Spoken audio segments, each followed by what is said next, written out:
Hold up. Before you get to watching this video, let me talk to you for a second. Hit that bell down below and subscribe to the Fitz Take Podcast YouTube channel so you'll know when every episode is dropping or if something has been posted on this page. Also, be sure to follow me and Elijah on our social media platforms. They will be linked down in the description. Now back to the episode. Tomorrow night, the New Orleans Saints welcome in their ex. My goodness. Sean Payton makes his, I don't know, much awaited return, but definitely a return that comes at a very difficult time for the New Orleans Saints, as the Broncos will come into the Caesars Superdome on a Thursday night, a short week for both teams. Elijah, we've seen how beat up this team is. Chris Olave out with concussion. Rashid Shaheed, it just was announced today that he's going to have surgery on his knee near the meniscus area. How much of this is going to have to be one of those ugly wins for the Saints to come out on top, and especially against this type of opponent? It's going to have to be Madonna ugly. It's going to have to be RuPaul ugly. It's going to have to be all types of ugly, man, because at the end of the day, you can't make no excuses about this right now. This is pretty much, season seeding for the playoffs, trying to gain some momentum, because at the end of the day, everybody's hurt, everybody's injured. Spencer Rattler, I know this will be his second game starting. But at the end of the day, the defense know that they're got to be the catalyst to set this thing off. The offensive line and the running backs got to be the ones to follow up with that as well. Play some time of possession football and win this ball game. Not saying that Spencer Rattler can't come out there and throw for a 3-touchdown performance, but it has to be, a game where they just have to grind and grit it out, because at the end of the day, man, you just came off a loss on Sunday. Your body's still not fully recuperated. You have to come around here on Thursday to beat a Broncos team that, has a hot and cold, and when they're hot, they're hot. When they're cold, they're cold. But at the end of the day, they're going to come out there and try to get a win for Sean. As soon as Sean hit the field, I don't want to see a tribute. I don't want to see a welcome back, Payne. I want to hear. That ain't gonna happen, because the same night, Drew Brees is something is supposed to be happening with him. He posted a video. I might pull it up in a second. Yeah. So it ain't gonna be all hugs and kisses. That's for sure. That's why I don't want to see that from the Saints fan at all. Honestly, I want them to boo. As soon as he walked through the door, I want them to boo, man. Because at the end of the day, he is coaching for another team. He is with another team and trying to pursue the same dream that the Saints have, and that's winning a championship, and that's on another team. So at the end of the day, you can be thankful in your head and when you leave the stadium, but while you're repping the Saints for that 2-hour football, boo this man. Boo him. Boo this man. Oh, man. I see Derek hopped on talking about pause. I don't even know what we said earlier. I love that. And ain't no telling about that, man. No, I think this is a crucial game for the Saints coming up tomorrow night, because they're 2-4 on the year. They started the season 2-0 with all high hopes. Offense was clicking, Now, of course, the two teams that you played were the Carolina Panthers, who are not a good team, and the Dallas Cowboys, who now we know is not a good team. So your two victories are against teams that weren't very good. So now that you've gotten into the meat and potatoes of your season now, you're on a 4-game skid. Number one, you got to be able to break that just simply for the confidence of your players. Like you still got this will be the 7th game for the team. You still got 10 games ahead of you.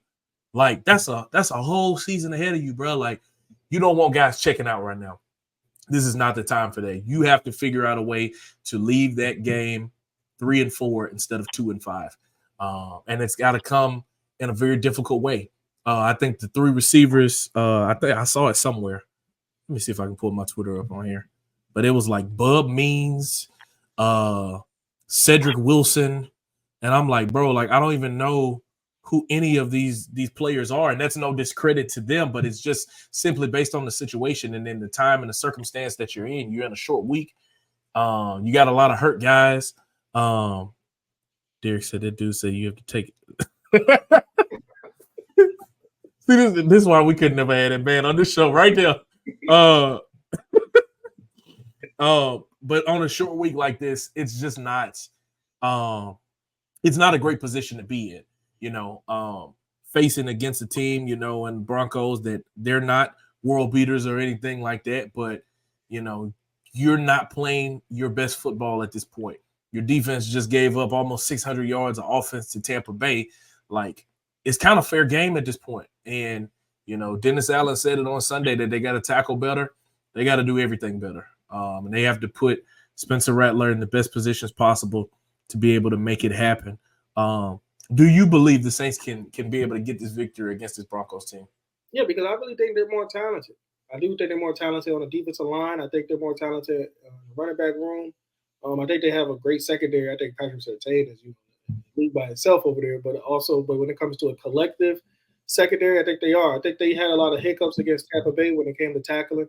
But at the end of the day, I think the Saints are a better team. I mean, I understand injuries can hurt you, and injuries can, mess up some things out the game because these guys are new and they're not understanding play calling. Yeah, I get it. Spencer Rattler's a rookie. These guys are getting plugged and play in 3 days, and they need to know some of the stuff. At the end of the day, I'm not really with the excuse of injuries too much because at the end of the day, everybody's hurt. With the Broncos, I'm pretty sure they have injuries too.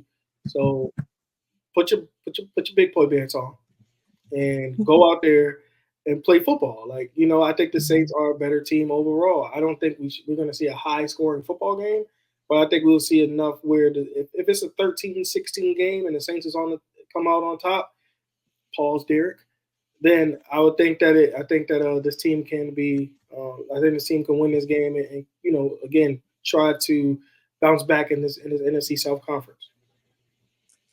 Yeah, you're right, man. For the few people watching here on the stream right now, if you're not a subscriber, hit the bell down below and subscribe for us. If you're on YouTube, subscribe. If you're on Facebook, the link is pinned down in the top of the chat.